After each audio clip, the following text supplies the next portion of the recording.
Entonces nos habíamos quedado en el diagrama de tiempos de lo que de los tres posibles escenarios, los tres posibles sistemas para nuestro detector de borde. Y pues vamos a ver aquí, regreso un poquito para repasar, ¿no? Tenemos aquí en este esquema, a ver, ujú, tenemos aquí en el lado izquierdo dijimos el MUR. Y entonces aquí vemos que nuestro detector de borde nos pasa de 0 al estado Edge, y en el ciclo de reloj que dura el estado Edge se prende la salida P1. Es una salida síncrona que ocurre exactamente en este ciclo de reloj cuando ocurre el estado Edge. Ese estado solamente dura un ciclo. En el siguiente ciclo, ya sea si se apagó strobe, pues nos vamos al estado 0, o si sigue prendido, nos vamos al estado 1, pero ya se apaga la salida P1. Es una salida síncrona. En el caso de la máquina Mili, la salida del circuito, la salida P2 del circuito, entonces se prende exactamente siguiendo la entrada de strobe. Si la entrada de strobe se prende, entonces también se prende la salida, obviamente estando apagada primero, o sea, en un rising edge de strobe. Cuando ocurre un cambio de bajo a alto de strobe, entonces se prende la salida P2. Pero al llegar al estado 1, ya no se prende, ya se apaga otra vez. Ya sea que strobe siga prendida o que strobe se apague, P2 se apaga de inmediato. Así que realmente P2 no tarda ni siquiera un ciclo de reloj prendida, solamente se prende cuando strobe se prende y cuando estábamos en el estado 0. Y en el caso de la máquina, este la fusión de las dos, ¿no? La que es un mili con un retraso, pues entonces tarda un poquito más porque se prende exactamente como en la otra, como en la anterior, cuando strobe cambia de 0 a 1, pero también se queda prendida en el estado delay, y el estado delay dura un ciclo de reloj. Ya en el siguiente ciclo de reloj se apaga. Si strobe sigue prendido, nos vamos al estado 1, o si strobe se apaga, nos regresamos al estado 0, pero ya no se prende, o sea, se apaga P3, pero en ese estado de delay P3 sigue encendido, y esto lo vemos en cualquiera de las dos transiciones. Eh, bueno, esto ya se explicó en el video pasado, así que lo que acabo de mencionar ahorita es lo que va a quedar dibujado. Fíjense entonces, a propósito, strobe, la entrada del circuito strobe, tiene un glitch aquí, un cambio pequeñito, tuk, tuk, tuk, para mostrar el hecho de que la máquina Mili no es síncrona, o sea, tiene una parte dependiente de la entrada. Voy a dibujar aquí, a ver, vamos a dibujar en este pedazo, aquí en esta parte blanca, vamos a dibujar el diagrama que sale de nuestra, para nuestro primer caso, ¿no? Para el caso Moore, tenemos entonces aquí vamos a ver el diagrama de estados, y ahorita dibujo el diagrama bloques. Tenemos una entrada strobe, que es la que nos da pues el cambio, las transiciones, ¿no? Las condiciones de transición. Una sola entrada de strobe, aquí la vemos en los bordes.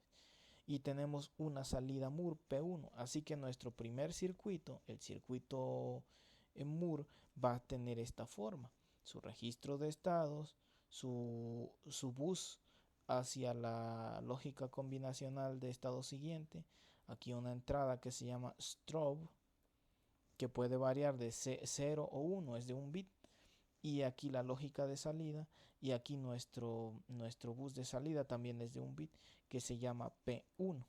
Este es el diagrama del primer circuito, el circuito Moore, cuyo diagrama de estados es este del lado izquierdo. Ahora vamos a dibujar el de en medio. El de en medio, notamos, tiene lo mismo, la misma entrada strobe, pero ahora la salida se llama P2 y es tipo mili. Así que en el caso del de en medio, nuestro ver, aquí que aparezca ahí. Ok, en el caso del de en medio, nuestra salida se llama P2. Aquí, P2. Ajá. Y tiene a la entrada strobe.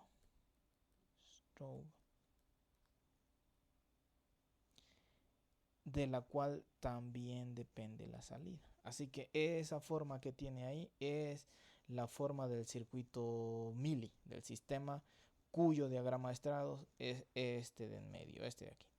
Y ahora dibujamos el último.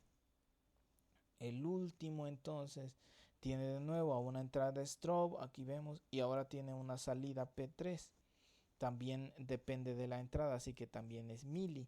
Así que exactamente es el mismo diagrama. Aquí lo vamos a dibujar. Aquí está. La diferencia es únicamente que la salida ahora se llama P3. P3. Y que el registro de estados ahora va a estar almacenando 3 estados en lugar de 2. Entonces esos son los tres circuitos. Así que vamos a dibujar la entrada strobe, la forma de onda de la entrada strobe y la forma de onda de las salidas P1, P2 y P3. Eso es lo que vamos a estar viendo en el dibujo de los diagramas de tiempo. Así que pues vamos a los diagramas de tiempo para, para ver las correspondientes formas de onda. Entonces obsérvese. Vemos también los registros de estados. Fíjense, vemos la señal de clock, que es nuestra referencia, el reloj es nuestra referencia. Strobe, que intencionalmente tiene aquí un glitch para notar cómo se transfiere ese glitch hacia la salida en el caso de Mili. Y notamos el registro de estados en el caso de Moore y su salida. Aquí el registro de estados y la salida Moore, el registro de estados y la salida Mili, y el registro de estados y la salida Mili del tercer diagrama. Así que tenemos un par para cada diagrama. Observemos entonces, si estábamos en el estado 0, ¿de acuerdo? Aquí en este rising edge, se muestrea que strobe tiene 0. Y como estábamos en el estado 0, el siguiente estado va a ser 0. El estado almacenado va a ser 0. Seguimos en el estado 0. Ahora aquí, en este rising edge del clock, lo que muestreamos es que strobe está en 1. Y el estado en el que estábamos era 0. O sea que estábamos en el estado 0 y strobe tuvo un cambio hacia 1, quiere decir que tuvo un rising edge por aquí. ¿De acuerdo? Tuvo un rising edge. Así que justo en el momento en que detectamos ese rising edge, hacemos un cambio al estado edge. Aquí, al estado edge. Entonces, este es el retrasito TCQ. No responde de inmediato, sino después de cierto tiempo responde nuestro registro y ya almacenó al estado edge. Y entonces recordemos que cuando estamos en el estado edge, la salida P1 se prende. Así que eso es lo que ocurrió. Aquí se prendió P1 y dura pues más o menos un ciclo de reloj. Lo que dura un ciclo de reloj es lo que dura ese pulsito avisándonos pues que strobe tuvo un rising edge. De acuerdo, entonces eso es lo que está pasando en la salida Moore. Es una salida síncrona. Nótese que este glitch que ocurrió aquí, esa oscilación indeseada que ocurrió ahí, no se ve nunca en nuestra señal P1. Nuestra señal P1 es exactamente un pulsito como lo deseábamos. Un pulsito que declara, acaba de ocurrir un cambio de bajo a alto en la señal de strobe. Y ya, pues si seguimos analizando, pues notamos que después del estado edge, a ver, ahorita llego ahí, ya borré. Después del estado edge, en el siguiente rising edge, strobe sigue en 1 Y como estábamos en el estado edge, recordemos, el estado edge no tiene ninguna condición que nos haga quedarnos ahí. Así que si esto está en 1, pues nos vamos al estado 1. Y si strobe estaba en 0, nos regresaríamos al estado 0. En este caso vale 1, pues nos vamos al estado 1. Y ya en el siguiente Rising Edge muestreamos que la señal de strobe está en 0, así que nos vamos al estado 0. No volvemos a prender P1 porque no estamos en la condición de que acaba de tener un cambio de bajo a alto. Entonces ya notamos cómo opera la función, el circuito en términos de Moore. El circuito es completamente síncrono. Aquí se ve en esta salida. Ahora observemos en el estado mili. En el estado mili, fíjense, estábamos en la máquina mili. El registro de estados en la máquina mili marcaba 0. Estábamos en el estado 0. ¿De acuerdo?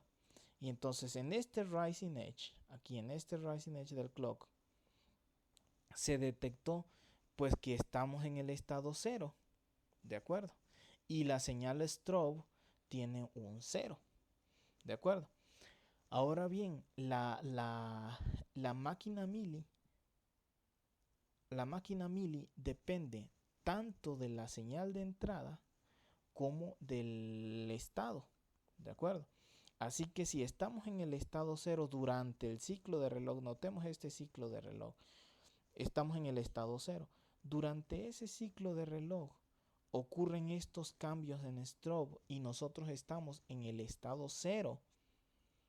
O sea, quiere decir que si estamos en el estado 0 y cuando hay un rising edge del clock, un rising edge de strobe, lo detecta P2, porque así está nuestro diagrama de estados, que cada vez que strobe cambie de 0 a 1, si estamos en el estado 0, se va a reflejar en la salida, se va a prender. Entonces por eso la salida prende, porque ve a ese glitch. Y después cambió a 0, pero seguimos en el estado 0, o sea que la salida pues sigue viendo lo que está ocurriendo en strobe, porque estamos en el estado 0. Y de ahí vuelve a haber otro cambio, entonces ve ese cambio. ¿De acuerdo? Y ya cuando llega ese cambio, ocurre el siguiente Rising Edge y ahí detecta, estamos en 1. En el Rising Edge detecta, strobe está en 1. Entonces ahí hace el cambio de estado. Bueno, pues entonces si ocurrió un 1 en strobe y lo detectó el clock, entonces ya pasamos al siguiente estado. Por eso nos pasamos al estado 1, aquí, al estado 1 de mili. Y en el estado 1 de mili se debe apagar la salida, así que por eso aquí se apagó un poquito después, porque este es el retraso de propagación, perdón, el retraso TCQ, este TCQ del registro.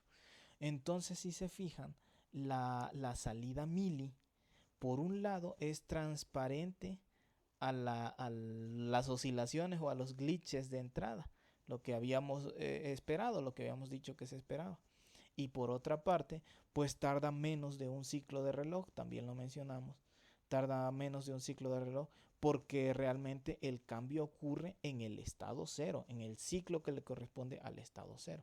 Así que esto le corresponde al ciclo del estado 0.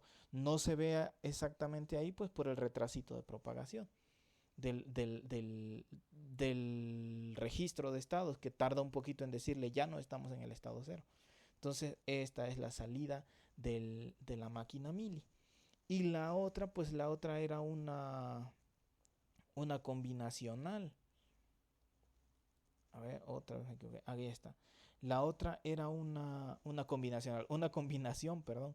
Era una combinación entre la máquina Moore y la máquina mili. Así que como la salida P3 era tipo mili, pues también observa, también transparenta al glitch de la entrada. Pero a la vez, en el estado delay, como tiene un estado que se llama delay, ahí sigue permaneciendo encendida la salida. Entonces, si se fijan, pues la salida es una fusión de la tipo Moore con la tipo mili. En cualquiera de los dos casos, cada vez que estamos hablando de mili, estamos haciendo énfasis en que si hay un glitch en la entrada, las salidas mili reflejan ese glitch o pueden reflejarlo. Aquí obviamente se dio la condición de que ocurra el glitch en el estado cero para que se pueda ver el glitch. Entonces, lo que estamos haciendo énfasis es en eso, en que una máquina Mealy puede, no necesariamente lo hace, pero puede transparentar los glitches, lo cual en algunos casos no es deseable. En el procesador que se va a diseñar como proyecto, nosotros vamos a utilizar una unidad de control para ese procesador que está basado en una máquina Moore. Ustedes ya recibieron el, el proyecto, el archivo que tiene la descripción completa del proyecto. Y ahí uno de los ejercicios trae la descripción de la unidad de control. Y ustedes si observan el diagrama, verán que el diagrama de estados es un diagrama de estados tipo Moore. Ahí en el proyecto no se utiliza una carta ASM. Lo que se usa para describir la unidad de control es un diagrama de estados. Entonces es tipo Moore. Pero bueno, ya vimos por qué en muchos de los casos de diseño es preferible una máquina Moore. Es más entendible, más síncrona. Realmente pues puede requerir más estados, pero no se ahorra demasiado en la cantidad de estados con respecto a una máquina Mealy. Y eso sucede usualmente en términos prácticos.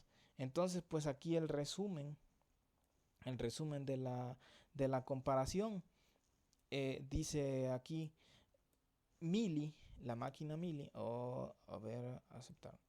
Aquí, la máquina Mealy es utiliza un poco menos de estados, pero ya mencioné que el ahorro realmente es insignificante. Entonces uh,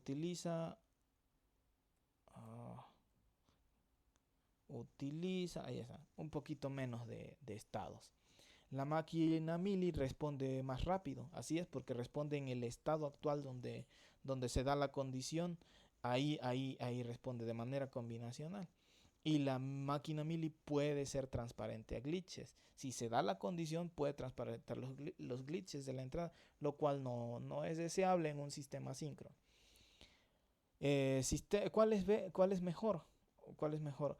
Pues eso depende del criterio del diseñador. Si el diseñador puso en las fronteras de sus entradas y salidas, puso registros, entonces está protegiendo que todo lo de adentro sea síncrono, puede utilizar con confianza una máquina Mealy. Se debe tener más bien en cuenta el tipo el funcionamiento. Por ejemplo, el tipo de la señal de control. Si es una señal de control que es sensible al borde, es preferible utilizar, por ejemplo, señales de un contador. Se pueden utilizar ambas, una máquina Moore o una máquina Mealy. Pero pues sabemos que la Mealy responde en el estado actual donde se dan las condiciones. Entonces, en ese sentido no se tiene que esperar hasta el siguiente Rising Edge para dar el resultado. Eso puede ser una ventaja, asumiendo que estamos hablando de que se pusieron fronteras síncronas, ¿no? Registros. O bien en sistemas sensibles al nivel, donde debe estar una señal estable, de habilitación estable, por ejemplo, para el control de memoria, entonces se prefiere Moore. Realmente eso pues depende del tipo de diseño que se esté haciendo. Yo en mis diseños usualmente utilizo unidades de control Moore. Y y realmente en términos prácticos, el ahorro entre convertir una máquina a la otra, realmente como son restricciones tan, tan grandes, para poder ahorrar estados de Mealy a Moore, perdón, de Moore a Mealy, entonces el ahorro realmente no es tan significativo, sobre todo para sistemas grandes. Así que pues eso depende del diseñador. Entonces pues nos podemos quedar aquí mientras tanto y ya vemos que sigue la descripción en VHDL de estas máquinas, en en el siguiente video. Entonces pues ya estamos acabando estas láminas. Vemos esto, VHDL, FSM, máquinas de estados en VHDL en el siguiente video. Entonces pues termino. Vamos a ver otra vez este problema. ¿Cómo le hago para que